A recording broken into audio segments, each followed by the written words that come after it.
Mantan Ketua Mahkamah Konstitusi Jimli Asidiki bertemu Ketua Umum Partai Gerindra Prabowo Subianto di Kertanegara, Jakarta. Jimli menyebut membahas putusan MK soal syarat pendaftaran Capres-Cawapres. Jimli menyatakan putusan Mahkamah Konstitusi yang memberi kesempatan kepala daerah di bawah usia 40 tahun mendaftar sebagai peserta Pilpres bagus, tapi tidak tepat waktunya. Menurut Jimli, Ketua MK Anwar Usman ikut memberi pertimbangan dalam permohonan uji materi syarat mendaftar Capres-Cawapres untuk kepala daerah yang objek perkaranya terkait dengan Gibran, keponakan Anwar. Kalau dari substansi putusannya kan bagus itu untuk memberi kesempatan anak muda. Cuma timingnya ada kaitan dengan Pilpres yang mau diusung adalah salah satunya ada kaitan. Nah, misalnya Pak Anwar Usman, waktu pemohon yang mengajukan itu adalah PSI, nah dia nggak ikut. Kenapa dia tidak ikut? Karena Ketua Umum PSI ponakannya. Jadi kan dia udah memberi perhatian penting tentang kode etik. Tapi untuk perkara berikutnya dia ikut. Itu yang membuat keputusan jadi berubah arah. Dari menolak menjadi dikabulkan. Sehingga cara membuat keputusan ini dipersoalkan orang. Koalisi Indonesia Maju sampai saat ini belum mengumumkan nama bakal calon wakil presiden yang akan mendampingi Prabowo Subianto di Pilpres 2024. Kapan koalisi ini akan menyebutkan nama bacawa pres itu? Kita tanyakan kepada jurnalis Kompas TV, Jonah Hamonangan di Jalan Kertanegara, Jakarta.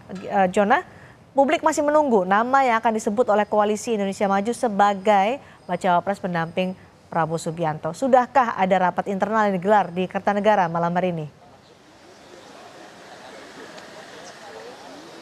Ya, Cindy, rencananya nanti pukul 8 malam akan digelar rapat internal di Kertanegara 4, di mana rapat internal itu saja membahas terkait dengan bagaimana atau komposisi siapa nanti cawapres yang akan mendampingi Prabowo Subianto. Terkait dengan siapa nama yang diunggulkan atau dikeluarkan, ini memang masih simpang siur dan banyak sekali berseliweran di media sosial. Kalau kita lihat ada nama Gibran, ada juga nama Erick Thohir, dan ketika saya sudah mengkonfirmasi ke pihak dari Gerindra, mereka sendiri mengatakan tunggu saja, tunggu waktunya. Nah, terkait dengan kapan untuk deklarasi khususnya dari cawapres sendiri, memang dari awal media kami juga tidak mendapatkan informasi pasti terkait kapan nanti akan disampaikan.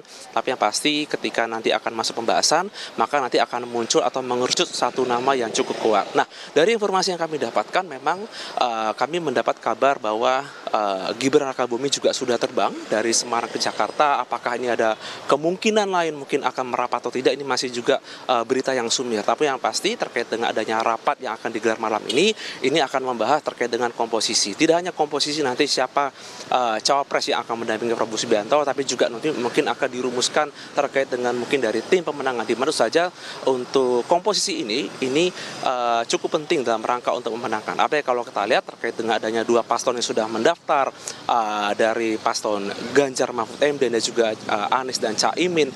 Memang kalau kita lihat dari tim dari Prabowo sendiri memang cukup telat, tapi tidak masalah bagi tim Gerindra. Jadi dari internal Gerindra mengatakan ini sebenarnya adalah membaca kekuatan lawan terkait dengan bagaimana peta politiknya dan siapa yang akan dipasangkan, ini masih menjadi tanda tanya dan nanti akan menjadi kejutan. Yang pasti adalah dari partai koalisi, baik dari partai Golkar, dari partai PAN dan partai lain, ini sebenarnya mereka memiliki jago masing-masing. Nanti siapa yang akan ditampilkan, nanti akan disampaikan secara resmi, ini masih menunggu keputusan. Yang pasti untuk malam ini kami masih menunggu terkait dengan rapat internal yang dilakukan dan untuk menunggu kira-kira siapa nama yang akan dikerucutkan khususnya untuk bisa mendampingi Prabowo Subianto khususnya menjadi calon wakil presiden. Baik, terima kasih Jonah Hamonangan melaporkan langsung dari Jalan Kertanegara, Jakarta. Terima kasih Jonah.